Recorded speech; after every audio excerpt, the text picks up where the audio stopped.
Now, in the light of past and present events, the bitter truth must be spoken.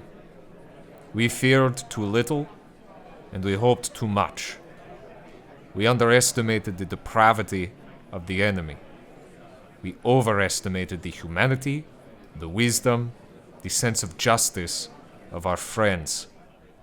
In a 1946 address to the 22nd Zionist Congress, Chaim Weizmann, the first president of the modern state of Israel, described some of the world's systemic failures in stopping the Holocaust. Throughout World War II, Weizmann tirelessly pushed the Allied governments to do something, anything, to help end the suffering of the Holocaust.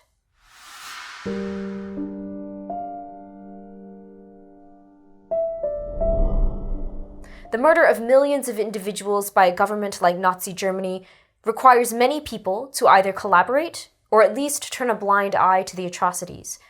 And while the Nazi propaganda machine made it easier for individual citizens to discriminate against Jewish people and members of other targeted groups, it didn't explicitly call for violence. So how did the Nazi Party go from spreading messages of prejudice to actually murdering millions of innocent people? And why didn't any other nation take significant action to stop this descent into genocide?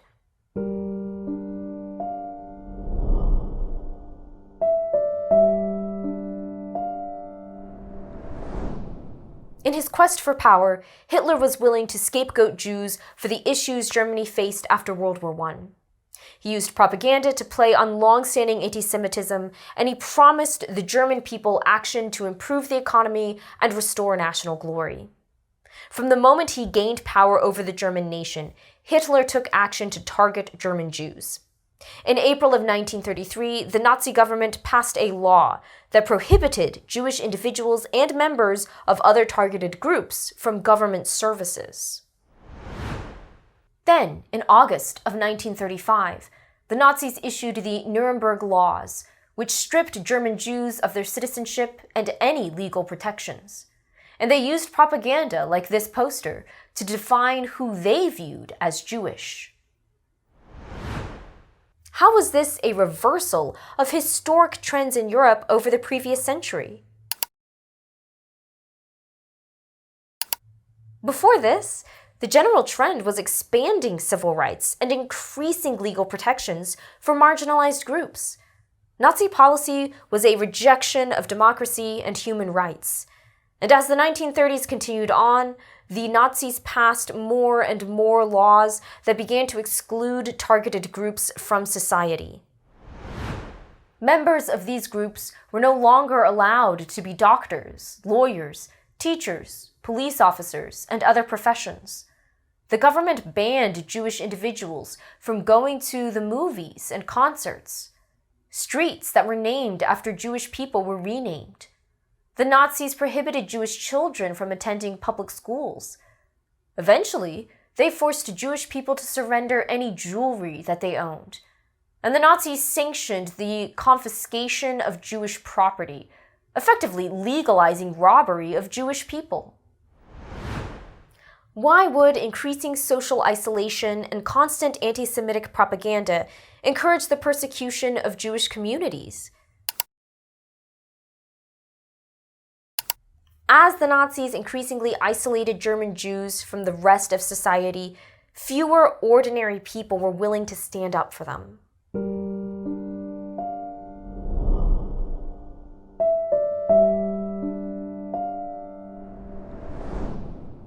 At the same time, Nazi propaganda was whipping up anti-Semitic hostility among the rest of the German population. This increasing isolation and hostility became a perfect storm that would eventually lead to bloodshed and violence. On November 9th and 10th, 1938, members of Nazi paramilitary groups, as well as German citizens, began systematically destroying Jewish homes, businesses, and religious buildings. This was known as Kristallnacht, or the Night of Broken Glass, in reference to the destroyed windows throughout areas controlled by the Nazis, like Germany and Austria. After Kristallnacht, the Nazi regime began to target other groups for violence and murder. Action T4 was a Nazi program where handicapped people, developmentally delayed individuals, and those with diseases like schizophrenia and epilepsy were rounded up and murdered by Nazi doctors. With little resistance within Germany to such violence and persecution, the Nazis began to target other groups: Jehovah's Witnesses, homosexuals, Roma, and other political and religious opposition members. One of those arrested and imprisoned by the Nazis was Martin Niemöller, a German pastor and theologian. After surviving the war, Niemöller wrote First They Came, a confessional poem about the rise of the Nazi Party. First, they came for the socialists, and I did not speak out, for I was not a socialist. Then they came for the trade unionists, and I did not speak out, for I was not a trade unionist. Then they came for the Jews, and I did not speak out, for I was not a Jew. Then they came for me, and there was no one left to speak for me. What do you think Niemöller is saying in this poem? In First They Came, Niemöller, as the narrator, describes how he refused to speak out as the Nazis targeted different groups because he wasn't directly impacted. However, as time went on, more and more groups were targeted, and yet Niemöller remained silent, until finally he ended up as a target with no one there to defend him. How does Niemöller highlight the consequences of not speaking out or standing up as the Nazis targeted different groups? Niemöller's silence had allowed Nazi persecution and oppression to spread unchecked until he too was swept up. Why do you think this poem still resonates with audiences today? To this day, First They Came serves to remind us of the need to stand up in solidarity with groups targeted by hate and violence.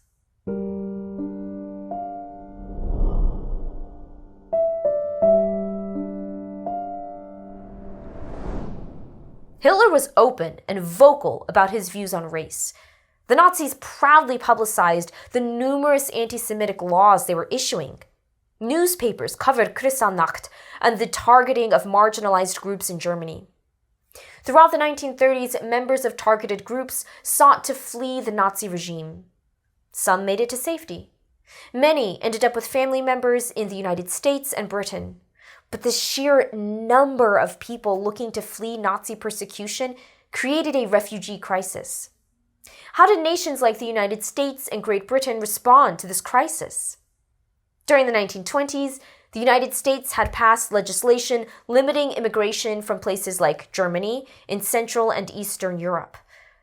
As concern about anti-Semitic violence in Nazi Germany increased, the American government refused to adjust these limits to accept more refugees. And in 1936, President Franklin Roosevelt organized the Evian Conference, which included leaders of nations like the United States and Great Britain, as well as members of prominent Jewish organizations. The purpose of this meeting was to come up with solutions to help Jewish refugees relocate from areas under Nazi control, like Germany and Austria. However, the Evian Conference did not result in any meaningful changes to immigration and refugee issues on the eve of World War II. At the time, American journalist Dorothy Thompson observed, "It is a fantastic commentary on the inhumanity of our times that for thousands and thousands of people, a piece of paper with a stamp on it is the difference between life and death." What do you think Thompson meant? The piece of paper with a stamp refers to a passport or visa that would have allowed refugees to move from Nazi-controlled areas to places like the United States. The simple act of allowing this migration could have saved so many lives. But even getting out of Nazi Germany didn't guarantee a person's safety. In 1939, the German ship MS St. Louis left Hamburg, Germany, with over 900 passengers, mainly Jewish refugees fleeing Nazi Germany. The refugees were turned away from Cuba, the United States, and Canada. Eventually, Great Britain allowed some of the passengers to remain, but the vast majority ended up leaving the ship in places like France, Belgium, and the Netherlands.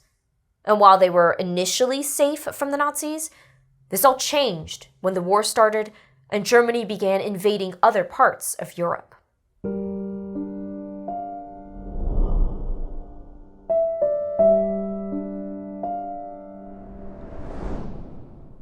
As we study the tragic events of the Holocaust, it is essential to remember that hate and prejudice do not lead immediately to violence.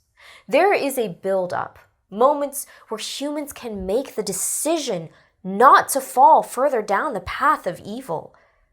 Unfortunately, so many moments of failure occurred, moments large and small. History may have been so much different if more people refused to cooperate with the Nazis or decided to not ignore the atrocities. In our next lesson, we will be discussing the result of those failures, the Holocaust. Until then, remember that history is everywhere.